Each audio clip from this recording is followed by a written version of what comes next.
Vriende, ons sit net so, dan bid ons net saam. Hemelvader, baie dankie vir die voorreg dat ons vanmôre U die skepper van hemel en aarde ons Vader mag noem. Baie dankie vir ons dierbare Here Jesus Christus, ons middelaar, ons ewige hoëpriester, die een wat vir ons die weg gebaan het, en baie dankie vir die Heilige Gees wat in ons harte woon en wat uitroep, Abba Vader. Here, baie dankie dat ons so as gemeente kan saam wees en dat ons kan weet dat U 'n besondere liefde vir U kerk het en 'n besondere belang het in U kinders. En dat U vir ons so lief is, Here, dat U deur U Gees ons lei in U waarheid. En ons weet dat U woord is die waarheid. En daaruit kan ons leer onderrigting ontvang, sodat ons kan weet hoe ons moet lewe, te midde van 'n krom en verdraaide geslag. Dierbare Here, U weet van die uitdagings wat ons in die oos staar, U weet hoe lyk Suid-Afrika op die oomblik. Here, eintlik wêreldwyd sien ons die afwaartse spiraal, ons sien die boosheid wat toeneem en eskaleer. En ag Here, ons vra dat ons nie angstig sal rondkyk nie, maar dat ons nou juis sal opstaan en sout van die aarde en lig vir die wêreld sal wees. Dis juis, Here, wanneer dit donker is en op sy donkerste, dat die lig die helderste skyn. En daarom vra ek, Here, dat ons as kerk van Jesus in hierdie tyd sal opstaan met die blye boodskap dat Jesus red. Hy maak vry, hy gee 'n nuwe lewe. En ag Here, daar is geen sondaar te groot vir U om te red nie. Dit is so kosbaar terwyl ek deur die evangelies werk, as ek sien hoe U 'n besetene red, die besetene van Gadara, en ek sien hoe U stil staan by 'n skrifgeleerde, 'n man soos Nikodemus, 'n man wat die Bybel geken het, en ook red U sy siel, en het ek net besef, Here, dit maak nie saak hoe goed of sleg ons dink ons is nie. Ons moet net op daardie punt kom, dat U Gees ons sal oortuig, dat ons sondaars is, en dat daar hoop buite onsself is, en dit is in die Here Jesus Christus, en deur sy soendood aan die kruis. Baie dankie, Here, dat U ons gemeente in die tyd van ons afwesigheid bewaar het. Baie dankie dat U goeie hand oor hulle was. Dankie dat ons van niks ergs verneem het wat gebeur het nie, en ons wil U loof en prys, Here, want is U kudde. Here, en U is die opperherder, en dankie dat U oor hulle gewaak het, en dankie dat U ons veilig teruggebring het om nou weer die werk voor te sit, hier in Benoni waar U ons geplaas het. En wil ek vra dat U vir ons baie ryklik sal seën met al die geestelike seëninge in Christus Jesus ons Here. Ag Here, ons bid dat U, as dit U sal behaag, Here, vir ons 'n kosbare herlewing sal stuur. Dat ons weer vernuwe sal word deur U Gees en met nuwe ywer en krag in hierdie wêreld sal ingaan om vir sondaars hoop te gee. En ag dierbare Here, dat U ons sal saamvoeg as 'n hegte eenheid in liefde, sodat ons mekaar die een die ander hoër sal ag as homself.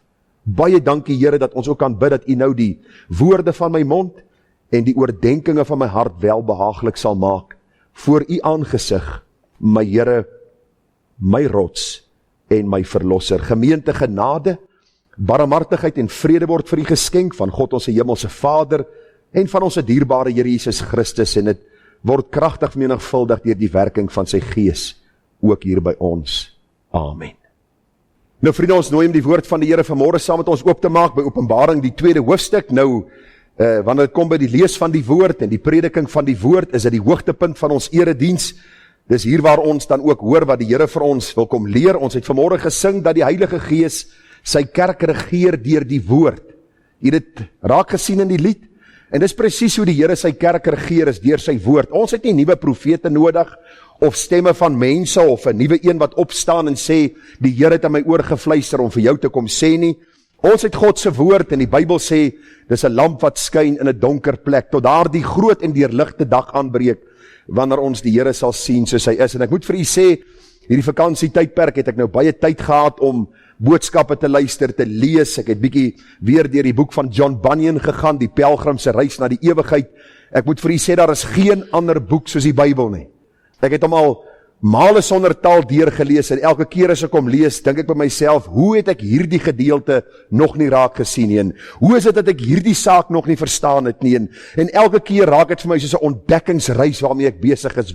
Weet jy waarom? Want die hele skrif is deur God ingegee. Dit is nie 'n boek van 'n mens nie. Die Here steek nie die sonde weg van Dawid nie. Hy kom leer ons in die Bybel van Dawid se sonde. Hy probeer nie 'n beeld skep dat mense wat aan hom behoort sondeloos moet wees nie, maar hy kom leer ons dat daar gevolge is wanneer sonde gepleeg word, maar dat daar ook vergifnis is in sy naam. Daarom as u nog nie 'n Bybelleesprogram volg of elke dag ten minste 'n hoofstuk uit die Bybel lees nie, wil ek vir u sê u mis baie. Want die Skepper, jou en my Skepper weet wat in ons hart aan die gang is. En hy wil vir ons iets sê en hy wil met ons iets kommunikeer en hy doen dit deur sy woord. En as ons die Bybel nie lees nie, hoe sal ons hom beter kan deurken en hoe sal ons geestelik kan groei? Nou ons is besig met die reeks boodskappe uit die boek Openbaring en in die aande is ons besig met die boek Psalm. Nou vriende, ek is baie opgewonde oor vanaand se boodskap, Psalm 6. Ek gaan vanaand met u praat oor sonde, kastyding en die kind van God en hoe dit deel is van ons lewe. Nou ek het hierdie week voorberei aan die boodskap en dit was vir my siel tot 'n bemoediging gewees en ek is opgewonde om vanaand vir u daardie Psalm te bring, maar ek moet eers by Openbaring uitkom, net so opgewonde hieroor, want dit is die boodskap oor die eindtye en ons gaan vanmôre 'n bietjie kyk na die besondere ooreenkomste wat daar in die 7 briewe is en hoe dit ook op ons van toepassing is. So kom ons lees saam uit Openbaring 2, ons lees daar die eerste 11 verse. Skryf aan die engel van die gemeente in Efese, dit sê hy wat die 7 sterre in sy regterhand hou, wat wandel tussen die 7 goue kandelaars. Ek ken jou werk en jou arbeid en jou lydsaamheid, en dat jy slegte mense nie kan verdra nie, en dat jy die op die proef gestel het wat sê dat hulle apostels is en dit nie is nie, en hulle leenaars bevind het, en dat jy verdra het en lydsaamheid besit, en terwille van my naam gearbei en nie moeg geword het nie. Maar, hartseer woord, maar ek het teen jou dat jy jou eerste liefde verlaat het. Onthou dan waarvandaan jy uitgeval het en bekeer jou en doen die eerste werke. Anders kom ek gou na jou toe en sal jou kandelaar van sy plek verwyder as jy jou nie bekeer nie. Maar dit het jy, dat jy die werke van die Nikolaïte haat, wat ek ook haat. Wie 'n oor het, laat hom hoor wat die Gees aan die gemeente sê. Aan hom wat oorwin sal ek gee om te eet van die boom van die lewe van binne, of wat binne in die paradys van God is. Vers 8 sê, en skryf aan die engel van die gemeente in Smyrna, dit sê die eerste en die laaste, wat dood was en lewend geword het. Ek ken jou werke en verdrukking en armoede, maar jy is ryk en die lastering van die wat sê dat hulle Jode is en dit nie is nie, maar is sinagoge van die Satan. Vrees vir niks wat jy sal ly nie. Kyk, die duiwel gaan sommige van julle in die gevangenis werp, sodat julle op die proef gestel kan word, en julle sal 10 dae lank verdrukking hê. Wees getrou tot die dood toe, en ek sal jou die kroon van die lewe gee. Wie 'n oor het, laat hom hoor wat die Gees aan die gemeentes sê. Die wat oorwin, sal deur die tweede dood geen skade ly nie. Nou vriende, ons gaan net daar die 11 verse saam lees, en ons vertrou dat die Here self die woord en die oordenking daarvan aan ons harte sal seën. Ons het reeds gebid en die Here vertrou vir vanmôre se erediens en ons gaan oorgaan na die teks en oordenking en ons hou aan die voor die eerste vers van hoofstuk 2. Skryf aan die engel van die gemeente in Efese, dit sê hy wat die 7 sterre in sy regterhand hou, wat wandel tussen die 7 goue kandelaars.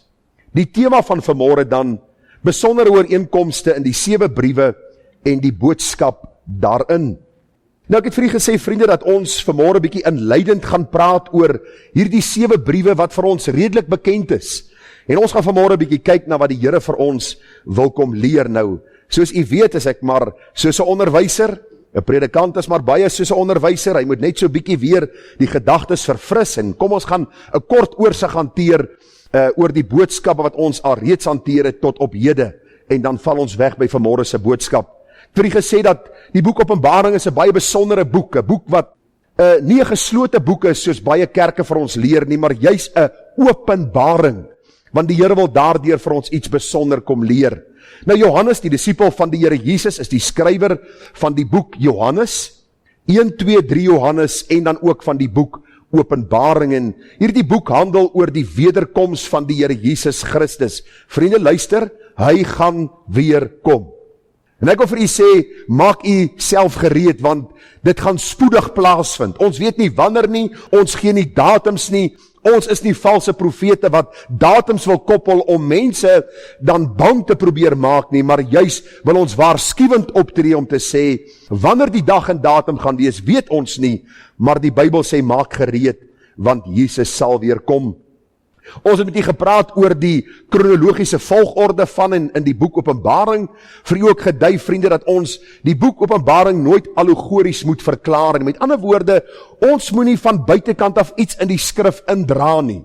Daar is te veel mense wat 'n vers vat en buite konteks aanhaal en dan eintlik 'n hele boodskap bou. En ek wil vir u sê, dis baie eie aan sektarisme. Jy weet wat 'n sektariese kerk is, dis kerke waar hulle een of ander profeet het, of een of ander siener, wat een of ander iets van die Here ontvang het, en 'n nuwe kerk begin het, en dikwels is dit verse wat uit verband geruk word, en daarom mag ons nie die Bybel so verklaar nie. Vir u gesê, ons verklaar die boek Openbaring, soos die res van die Bybel, grammaties, histories, met ander woorde, soos dit daar staan, binne konteks, sodat ons kan hoor wat God vir ons wil sê vanuit sy woord. Ons het bietjie gepraat oor die simboliek in die boek, wat nooit allegories verklaar moet word nie. Ons gaan bietjie kyk na die simbole. Vriende, daar is sekere dinge in die boek Openbaring wat ons kop maar de mekaar maak. Jy moet tog nie glo as predikante vir jou sê, ag, die boek Openbaring is maklik nie. Nou, internet is maklik. En hoe ouer jy raak, hoe makliker raak dit, nê? Veral as jy 'n probleem optel. Nie regtig nie, maar die punt is net, ons probeer nie vir u mislei deur te sê, dis maklik om Openbaring te verklaar nie, maar dis moontlik. En die Heilige Gees gee vir ons die wysheid en die insig daartoe. Vir u gesê, dit is baie belangrik om te sien dat daar ook 'n wonderlike seën opgesluit is in die boek Openbaring. Luister, as ons die boek Openbaring lees, is daar kosbare waarhede wat God tot ons harte kommunikeer, en dit wek ons op tot 'n nuwe liefde vir hom en 'n nuwe toewyding aan hom. Ons het gepraat oor die 7 geeste in die boek Openbaring wat voor die troon van die Here is, vir die verduidelik wat beteken dit. Ons het ook gepraat oor die sentrale figuur, naamlik Jesus Christus, sy godheid, sy name in die boek Openbaring en dat hy die hoof van sy kerk is. Ons het hierdie week as huisgesin klaargemaak met die boek 1 Petrus, en 1 Petrus sê vir ons baie duidelik dat Christus is die opperherder. Ek is nie die baas van die plaas nie. Ek werk vir die meester. En ek is in sy diens saam met my broers kerkraad, en u is in sy diens as gemeentelede, en ons wil hom verheerlik en hoor wat hy vir ons uit sy woord sê, want hy alleen is die hoof van sy kerk. Nie 'n synode nie, nie 'n ringskommissie nie, niemand anders te behalwe die Here Jesus Christus nie. En hy het homself duidelik bekend gemaak in sy wonderlike Bybelboek. Ons het 'n bietjie gepraat oor die reaksie toe Johannes Jesus sien. Onthou u? Die Bybel sê vir ons, hy het in vrees neergeval. Maar ook het die Here sy hand op hom gelê en gesê, moenie vrees nie. En die Bybel sê ook vir ons baie duidelik, hy's uitgestuur om 'n getuie te wees. En dit bring ons by vanmôre se boodskap, en gaan ons vanmôre kyk na die 6 besondere ooreenkomste in die 7 briewe en die boodskap daarin vir ons. Nou, moenie moed verloor as u sien 6 punte neem. U werk uit 6 maal 10 is 60, ons gaan lankie sit nie. Skep moed, ons gaan poog om daardeur te kom, en as u saam met my volg, gaan u sien die kosbare waarheid wat in God se woord vir ons opgeteken is. Nou, die eerste ooreenkoms wat ek raak gesien het, vriende, is die feit dat die Here Jesus moet die gemeentes praat en vir hulle 'n boodskap wil gee. En ek het daaraan gedink dat wanneer die Here 'n boodskap wil kommunikeer aan 'n gemeente, dan is dit omdat die gemeente liggaam van Christus is. Nou, ek kan nie vir my hand sê ek het jou nie nodig nie, want my hand het 'n ander funksie as my oog en my neus en my oor.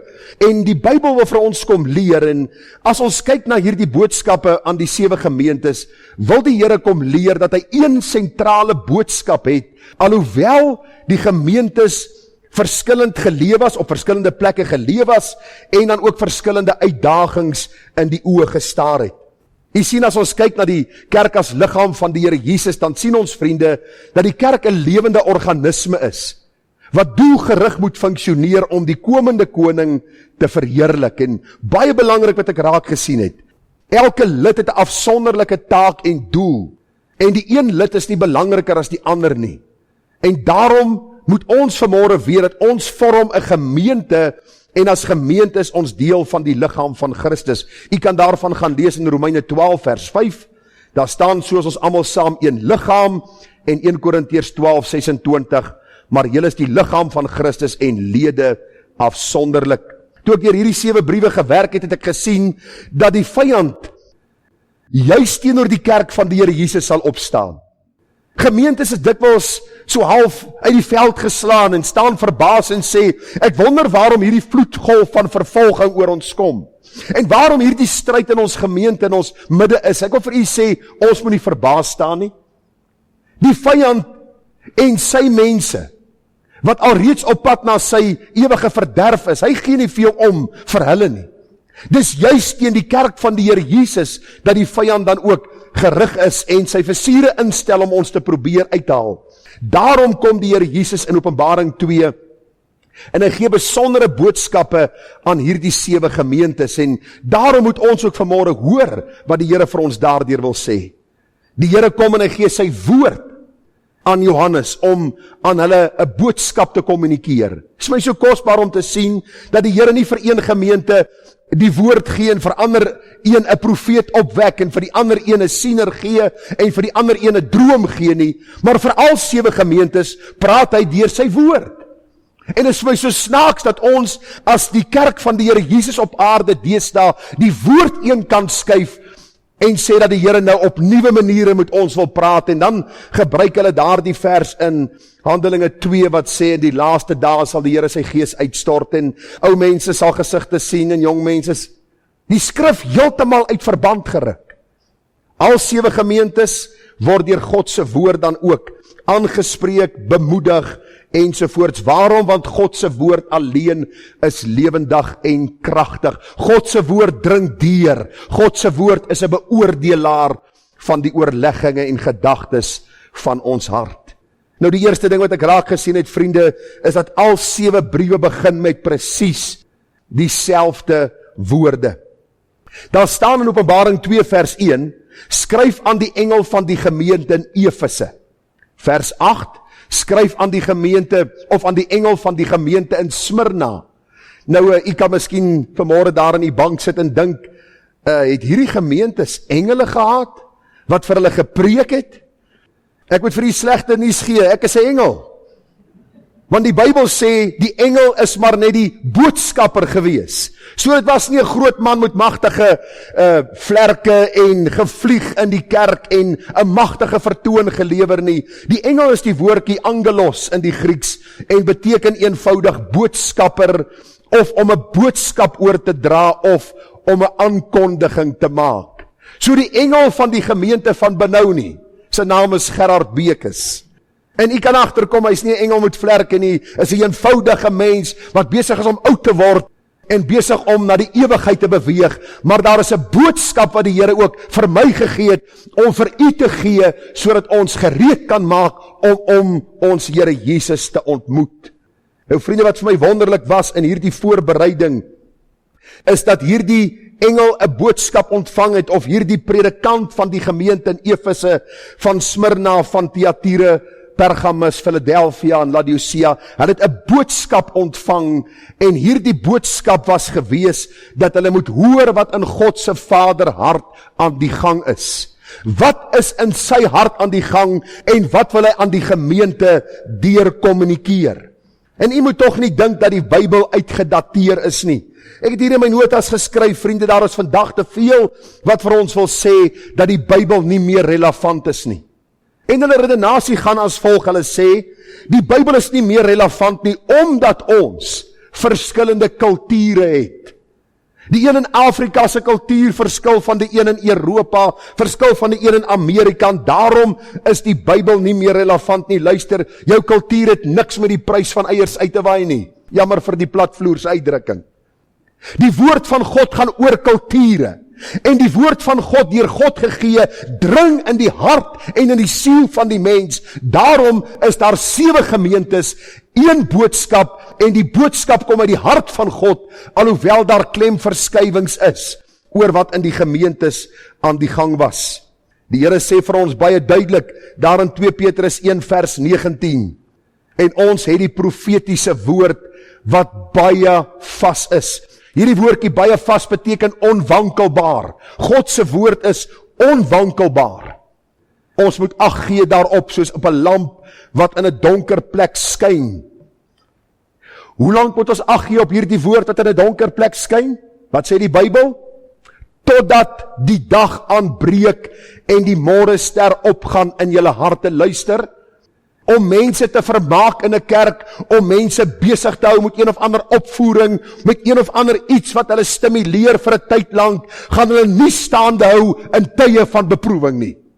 Dis God se woord wat ons harte raak en soos 'n tweesnydende swaard in ons harte indring, wat ons ook in tye van beproewing, in tyd van stryd en sonde, staande sal hou, nader aan hom sal trek, by vergifnis sal uitbring, sodat ons met nuwe moed die pad saam met hom kan stap.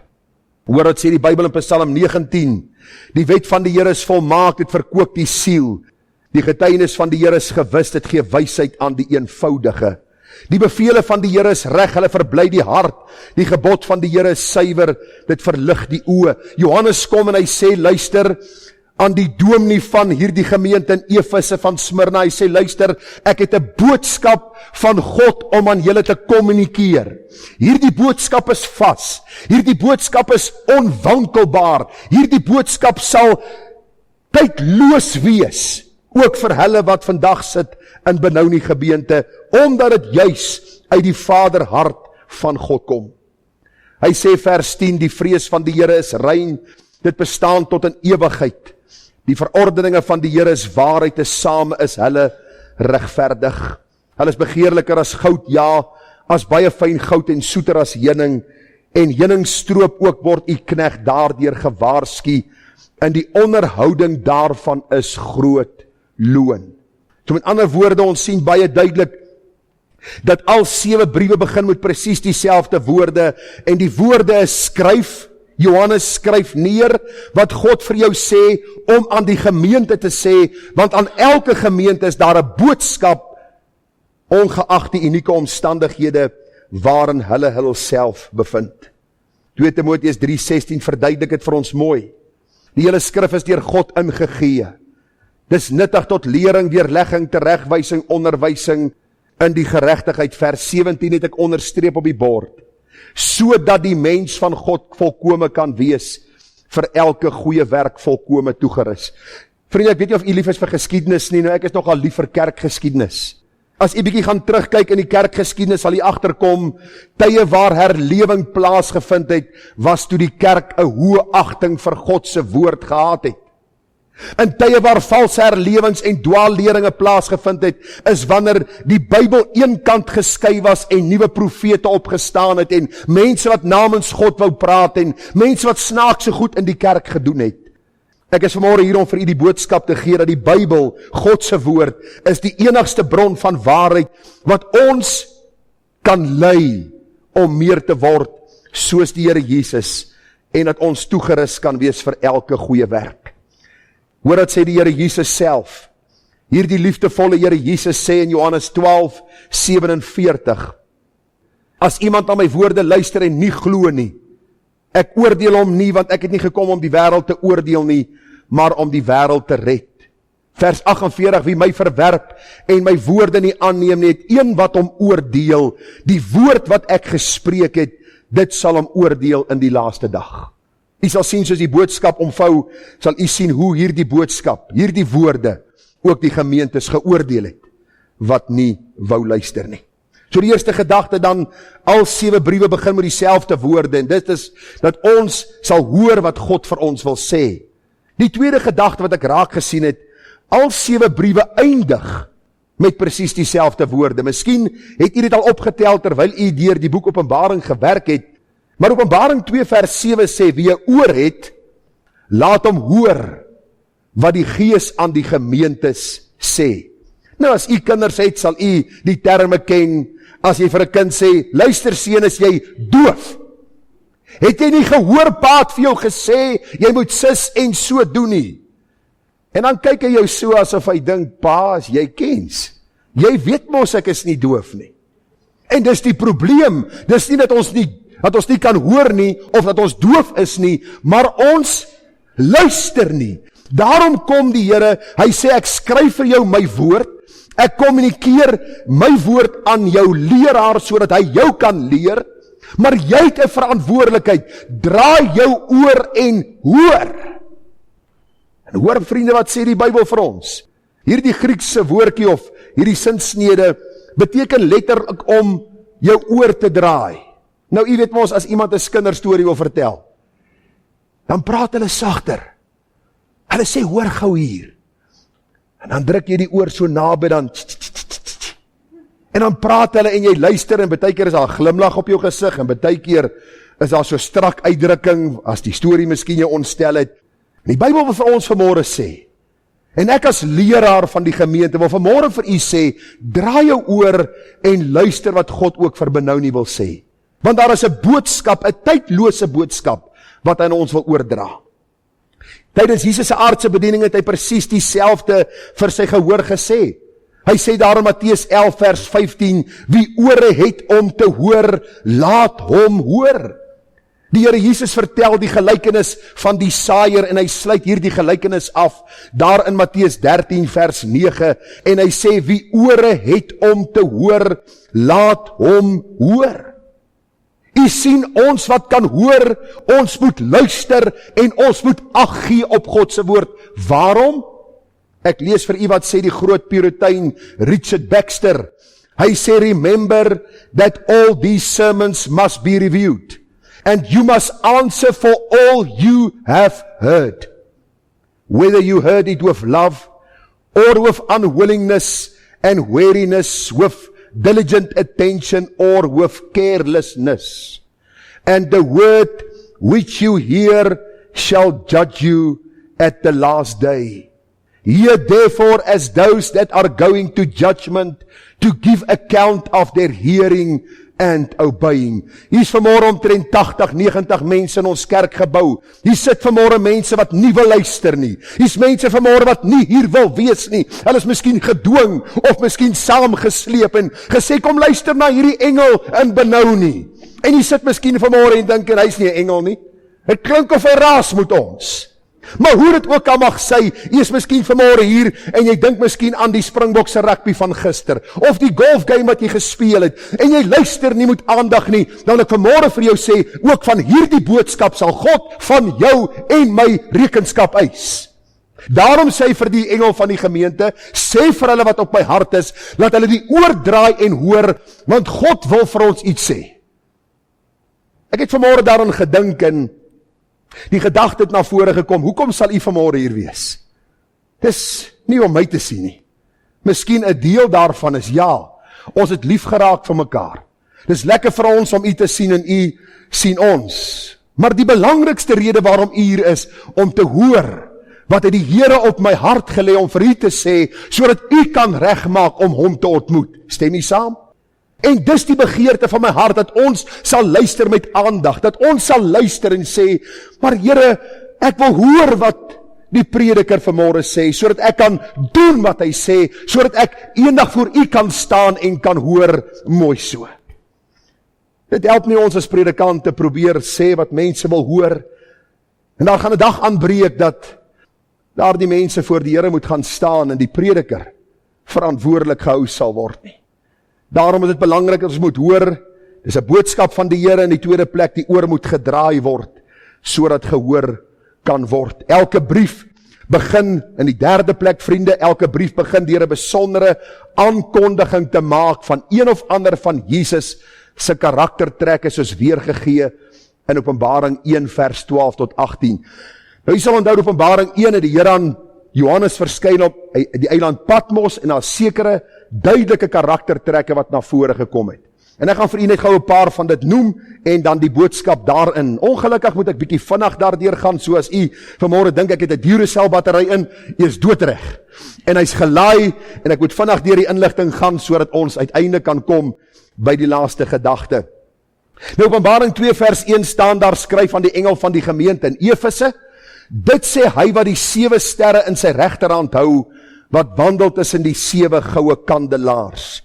Vriende, waarom sê die Here hierdie spesifieke woorde aan hierdie gemeente en waarom moes Johannes dit neerpen en aan die predikant van hierdie gemeente deurgee? Dit dui op die absolute betrokkenheid van Christus en sy kennis wat hy van die gemeente het. Luister vanmôre. Ek wil vanmôre vir u goeie nuus gee. Die Here het 'n besondere belang by sy kinders. Ek wil vanmôre vir jou sê, as jy dink God het jou nie lief nie, dan tas jy in die donker rond en jy verstaan nie wat die woord sê nie. Hy's 'n God wat oneindig lief is vir sy kinders. Dis die vyand wat poog om ons vrymoedigheid weg te neem wanneer hy vir ons wil sê, God is nie liefdevol nie. Hy is nie 'n genadige en barmhartige God nie. Daarom wil ek vanmôre vir jou sê, wees verseker daarvan dat hy 'n liefdevolle God is, en as hy sê dat hy wandel tussen die 7 goue kandelaars, beteken dit dat hy intens betrokke is by sy gemeente, en daarom kan hy met hulle praat oor wat fout is in die gemeente, want hy weet wat in ons harte skuil en wat aangaan. Jare terug was daar 'n treffer lied, From a Distance, onthou u dit? Dan sing hulle, From a distance God is watching. Dis nie die God van die Bybel nie. Die afgode wat daar nie eintlik is nie, maar wat mense vir hulle self opmaak, is miskien iets wat hulle in hulle gedagtes opgemaak het, as iemand wat van ver kyk, en moet 'n stambok staan om reg te staan om te slaan as iets verkeerd is. Die Here is hier by ons vanmôre. Jy kan hom nie met die blote oog sien nie. Deur sy gees is hy by ons, en hy wandel tussen sy kinders, en hy wil deur sy woord aan ons 'n besondere boodskap kommunikeer. Ek moet vinnig deur dit gaan. Openbaring 2 vers 8. Skryf aan die engel van die gemeente in Smyrna, hoor, dit sê die eerste en die laaste wat dood was en lewend geword het. Wat wil die Here hierdeur kommunikeer? U kan gaan vergelyk Openbaring 1 vers 18 waar hierdie woorde ook staan. Baie interessant. Die gemeente Smyrna beteken bitter. Hierdie gemeente was vervolg. Baie sou sterwe, en wat sê die Here vir hulle? Ek was dood en ek lewe. Gemeente Smyrna, ek wandel tussen julle, ek weet wat aangaan, ek weet van julle gaan sterf vir julle geloof, maar ek wil julle waarborg, ek het gesterwe, ek het opgestaan, ek is die opstanding en ek is die lewe. Ek wil vir u sê, kinders van die Here, moenie die moedelose mense wees in ons tyd nie. Ons moet die mense wees wat vol blydskap en vol vreugde is, want onthou u toe die Here daar vir Lazarus opgewek het, in Johannes 11 toe sê hy, ek is die opstanding en ek is die lewe. As iemand in my gesterf het, sal hy lewe, al het hy gesterwe. Dis kom die Here sê, dit is die eerste en die laaste wat dood was en lewend geword het, want hy bemoedig hierdie gemeente met die feit, dat al sterwe hulle vir hulle geloof, sal hulle lewe omdat Christus lewe. Ons sien een van die karaktertrekke ook in die brief aan die gemeente in Pergamus, Openbaring 2 vers 12. Dit sê hy wat die skerp, tweesnydende swaard het, vergelyk dit met Openbaring 1 vers 16. Nou vriende, waarom sê die Here vir Pergamus, en waarom sê Johannes vir die predikant van Pergamus, luister, hierdie God wat ek ontmoet het, sê, hy is die een met die tweesnydende swaard, eenvoudig, omdat die gemeente in Pergamus afvallig geword het. Hulle het hulle begin besig hou met allerhande dinge, behalwe met die Here en met sy woord. En die Bybel sê, dis net God se woord, wat deurdring en insny, om vir ons te wys hoe ons voor die Here lyk. Vanmôre het ek gelees, my gedeelte vanmôre was Johannes 15, vers 3 sê, julle is alreeds rein deur die woord wat ek tot julle gespreek het. Het die woord nog 'n wassende effek op jou siel? Daarom sê die Here, die tweesnydende swaard is sy woord. U woord, o Heer, deurboor en wond. Maar dit genees ook en maak gesond. Ek hoop nie, u wil hierdie boek verruil vir enige ander boek, of vir die woorde van mense nie. Dis God se woord, en hierdie woord sal indring, baie keer maak God se woord seer, glo my. Baie daar lees jy die woord, en die trane loop oor jou wang, en jy sê, Here, ek is skuldig, maar dit bly nie daar nie. Daar is vergifnis, soos in hierdie boek opgeteken. Openbaring 2 vers 18, skryf aan die engel in die gemeente in Thyatira. Baie interessant, dit sê die seun van God, wat oë het soos 'n vuurvlam, en sy voete soos blinkkoper. Ek wil vir u sê, hier is 'n skrikwekkende figuur. Hier is eintlik vrees betrokke. Waarom skryf die Here aan die gemeente in Thyatira, dat hy die een is wat soos 'n vuurvlam is, en sy voete soos blinkkoper? Hierdie gemeente het geweldige kompromieë aangegaan. En soos vuur louter en reinig van onsuiverhede, moes die gemeente weet dat God ook in sy kerk onsuiverhede sal reinig. Daarom is daar 'n ding so stig in 'n gemeente, en daarom moet ons ook, wanneer sondaars poog om die kerk omver te werp, ook moet hulle praat, dat hierdie God self sal oordeel. Aan die gemeente in Sardes skryf hy, dit sê hy wat die 7 geeste van God en die 7 sterre het, ek ken jou werke, dat jy die name, dat jy leef en jy is dood. Kan u die agteruitgang sien? Daar is kompromie en later sê hy vir hulle, julle is dood. Die kerk is 'n lewende organisme. Ons is veronderstel om Jesus aan 'n verlore wêreld te verkondig. Jesus sê vir hierdie gemeente, julle is dood. Waarom? Want hulle het ongereddes in hulle midde geakkommodeer en hulle het hier voor die kansel gestaan en 'n belofte afgelê. Hulle sal deel word van die gemeente en niemand het omgegee oor die heiligheid van God en oor die verlossing van Jesus Christus nie. Ek wil vir u sê, gaan na die meeste kerke en benou nie. En ek sê vir u, die meeste kerke is dood. Waarom? Omdat Christus buite gedruk is. Ons kan nie vir mense sê hulle is sondaars nie. Ons is in 'n demokrasie. Hulle sal jou hof toevat. En dan sal hulle uitspraak lewer en hulle sal jou kerkdeure toemaak. Hierdie kerkdeure sal deur niemand toegemaak word, tot God sê dit word toegemaak nie. En het gesien wat in Openbaring in Handelinge gebeur het, toe die vervolging plaasvind, toe kon hierdie gemeente in die wêreld ingaan en vertel van Jesus. Die kerk en mense het vandag te bang geword vir mense en hulle vrees nie meer God nie. Ek wil vanmôre vir u sê, daar is uitdagende tye wat vir ons voorlê, maar onthou, ons kan nie aanpassings maak om die wêreld te akkommodeer nie. Waarom? Want Jesus het sy lewe gegee. Op Golgotha's heuwel het hy uitgeroep, Vader, waarom het u my verlaat? God van God verlate, terwille van my en jou sonde.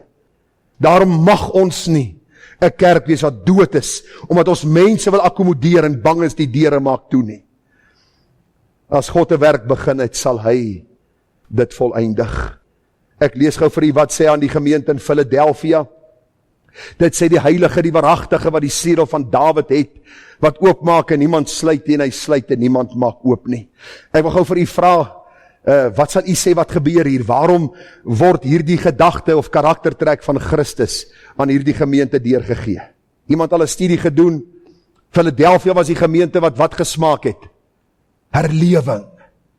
Philadelphia het herlewing gesmaak. Wat is herlewing? Herlewing is wanneer God se kinders terugkeer na God met 'n toegewyde hart en in die wêreld ingaan en die evangelie verkondig en siele word gered en dis naderhand nie meer plek in hierdie kerkgebou en op die galery vir mense nie, want die Heilige Gees werk en hy maak deure oop en niemand maak dit toe nie.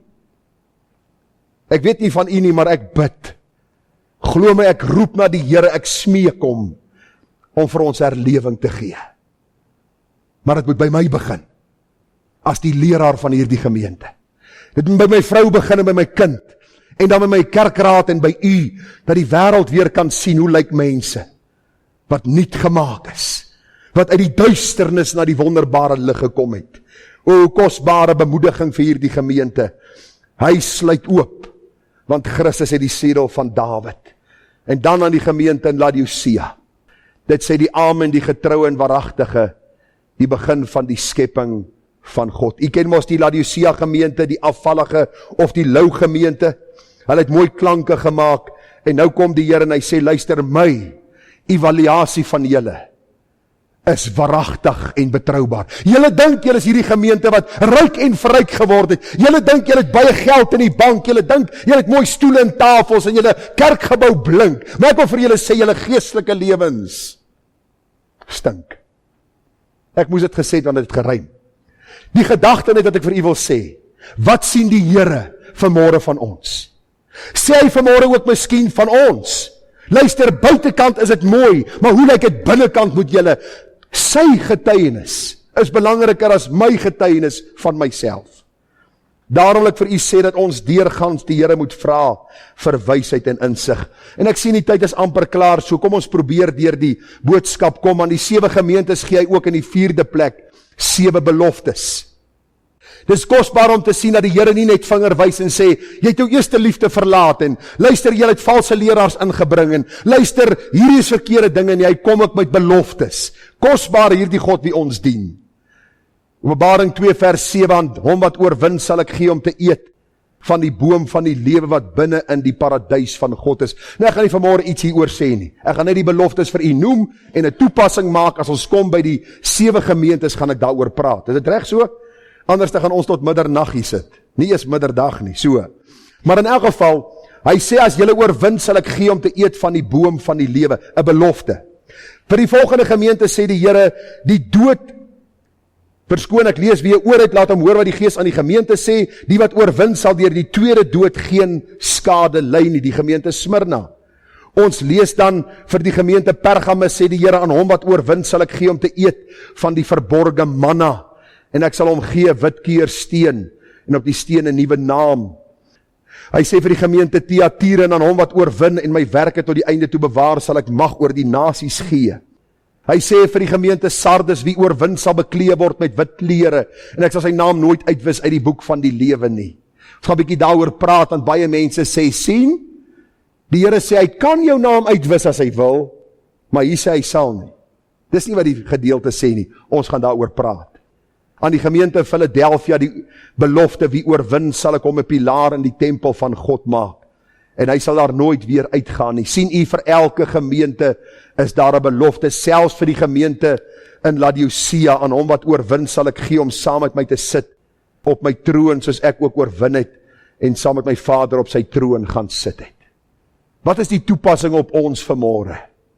Ek wil vanmôre u bemoedig, vriende, dat die Here, soos hy die beloftes aan hierdie 7 gemeentes gegee het, gee vandag sy beloftes en sy woord vir ons.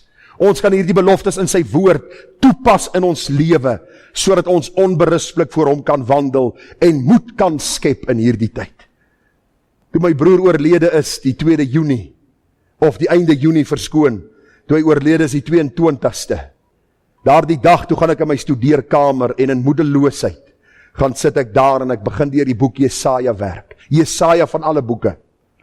Ek wil vir u sê, ek het later 'n folio bladsy met beloftes uitgedruk en ek het dit nou nog in my dagboek en ek haal dit gereeld uit en ek lees deur dit en my siel word opgetel deur die Here.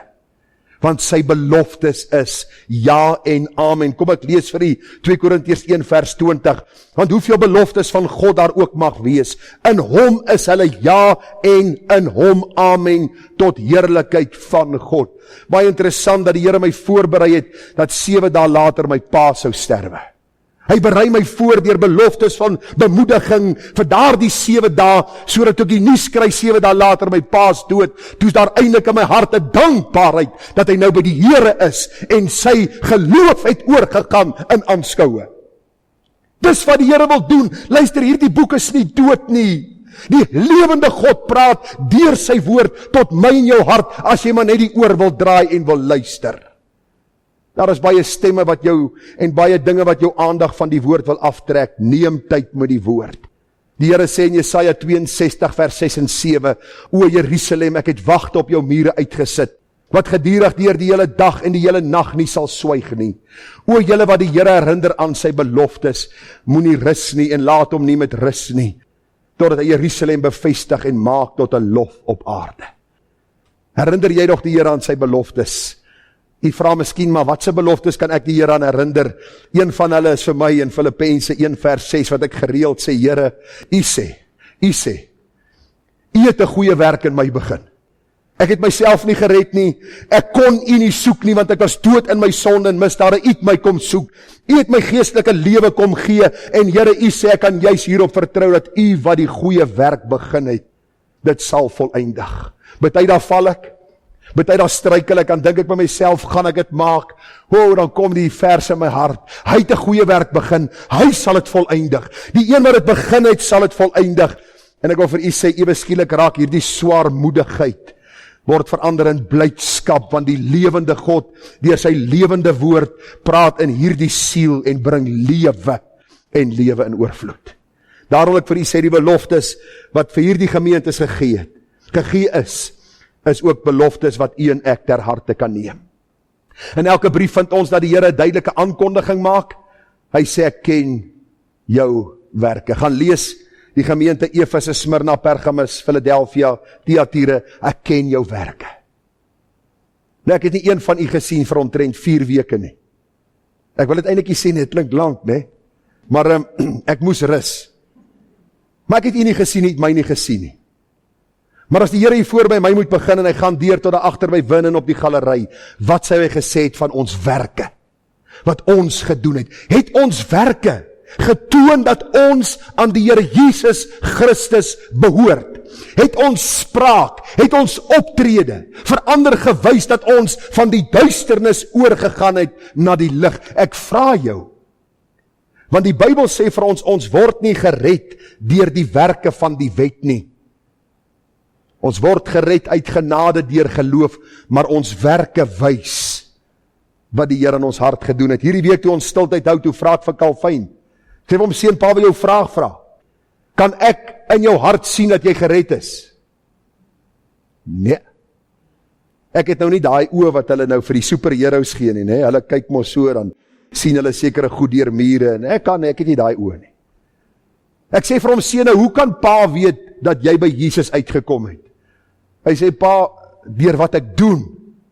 Toe dink ek myself, geen wonder die Here sê, ons moet soos kinders word nie.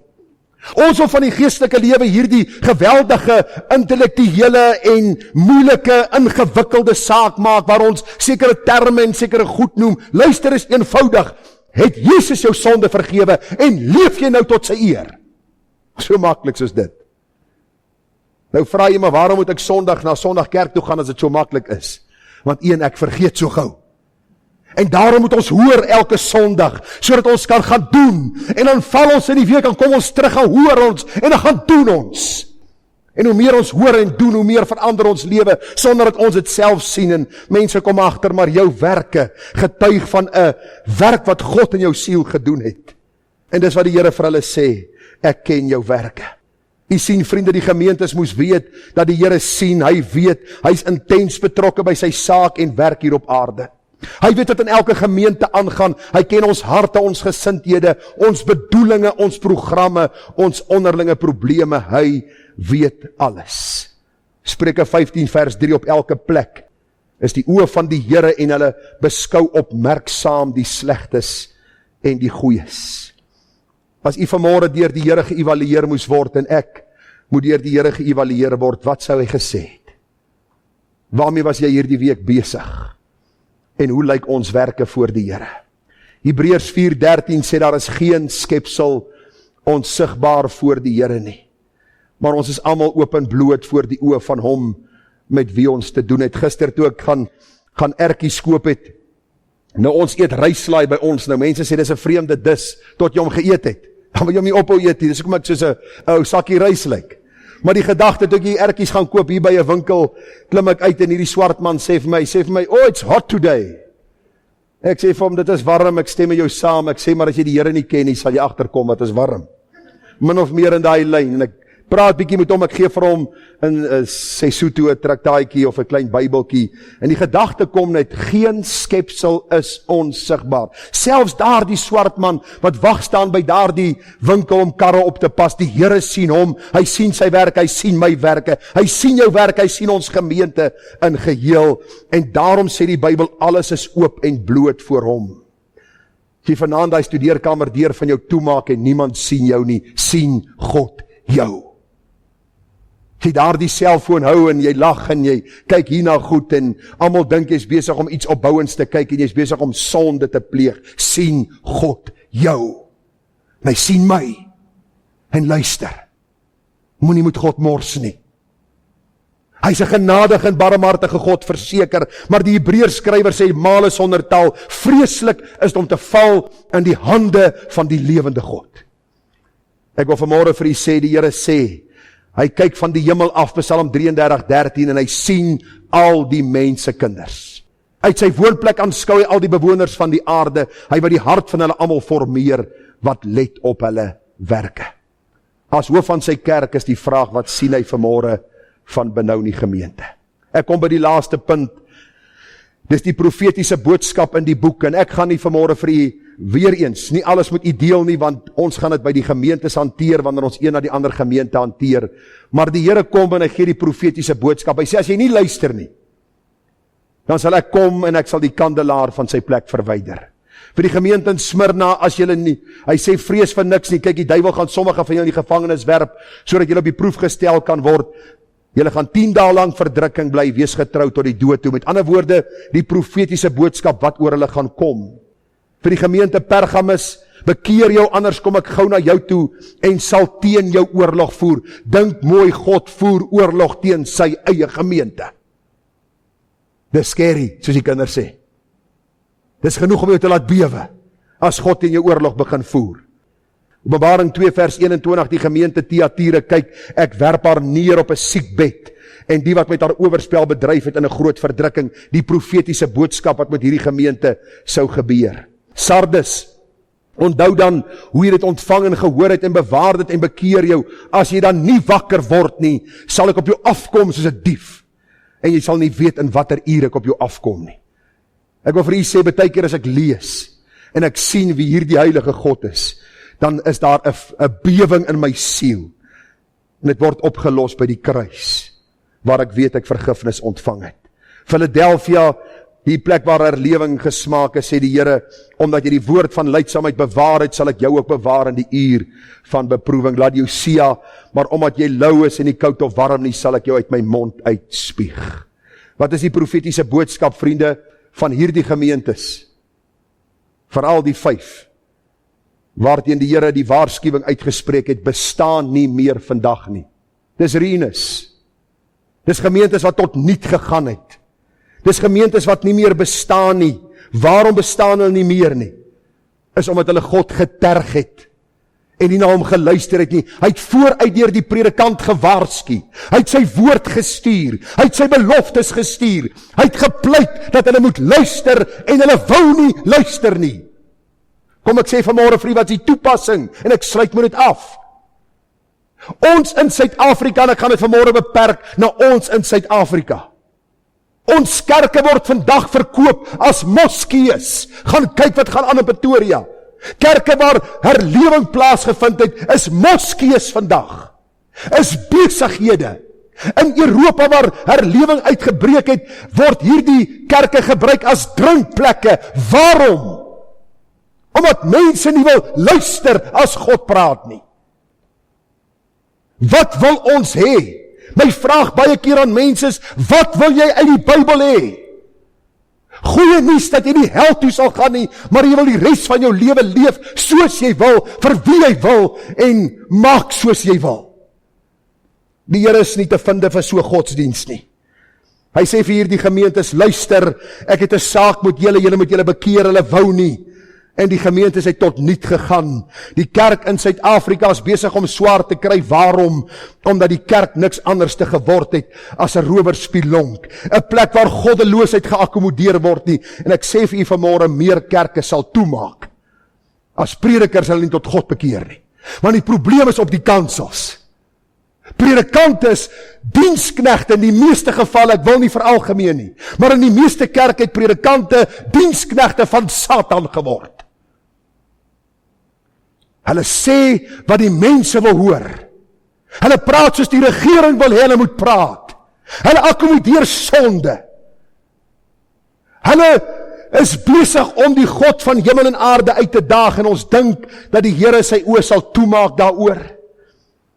Ek moet vir u sê, selfs in ons eie kerk het daar die afgelope tyd 'n klomp gemeentes toegemaak. Deur het toegemaak. Moenie dink die EG Kerk is verhewe bo ander kerke nie. Moet nooit dink jou kerk is beter as 'n ander kerk nie. As jy nie besig is met die evangelie van Jesus Christus nie, ongeag die denominasie. As jy nie besig is met hierdie ewige evangelie nie, sal die Here self die deure toemaak. Gemeente in Benoni, ek roep u op as leraar, wat God se woord aan u probeer kommunikeer in eenvoud. Moenie dat ons God se toorn opwek nie.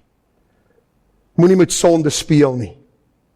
Moenie dink hierdie God sal maar net sy oë toemaak nie. Die feit dat hy ons nie al geoordeel het nie, is vir ons 'n duidelike bewys van sy genade. Maar die afstel van sy oordeel, of die uitstel van sy oordeel, is nie die afstel van sy oordeel nie. Mag ons in Benoni nie oor 10 en oor 15 jaar die getuienis dra, dat mense hier verbyry en sê, Hier was 'n kerk op 'n stadium, ons kan nou nie onthou wat die naam is nie, maar hierbo staan, Gustav's Pub and Grill. Kom eet 'n lekker stuk vleis en kom drink 'n bier, vir R19,99. Moenie dat dit gebeur nie. Want ek wil u sê, dit is wat gebeur in ons land, wat wêreldwyd gebeur, wanneer die Here die kandelaar kom verwyder. Mag hulle oor 10 en 20 jaar hier verbyry en sê, daardie kerk is aan die brand, vir die Here Jesus. Benou nie weet, van 'n plek waartoe hulle kan kom, waar mense geheilig en gereinig is, en waar die prediker nog sê, so sê, die Here. Mag die Here vir ons genade gee daartoe. Dankie dat u gewilliglik en geduldig geluister het. Mag die Here vir ons self seën en mag hy die naprediker wees van sy woord. Kom ons bid saam.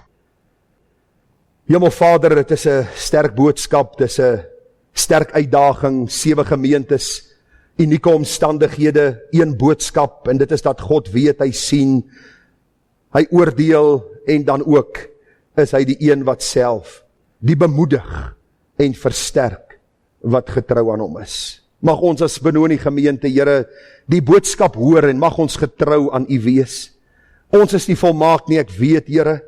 Ons twee in stry met dit wat in ons land aan die gang is, maar mag ons moet ywer en met entoesiasme u dien soos nog nooit van tevore nie. Here, u soek nie halfhartige lou godsdiens nie. Daar is nie plek vir ander God in ons harte behalwe vir u nie, en as ons dit gaan probeer doen, Here, sal ons die tugtiging van die Here ontvang, soos ons vanaand sal hoor. Daarom pleit ek by u self, by Here, by u, vir ons gemeente, en vir myself, en my huisgesin, en vir my broers kerkraad, en hulle gesinne, en vir die gemeente, en ek pleit en ek vra, dierbare Here, kom staan stil by ons. Kom skeer die hemele, en kom skenk vir ons herlewing, en mag ons aan die brand wees vir ons Here Jesus, tot ons daar die wekroep hoor, daar die bassein wat blaas, en daar die stem sal hoor wat sê, kom op hierheen. Ons sien uit daarna, tot dan hou ons getrou, tot eer van u heilige naam. Amen.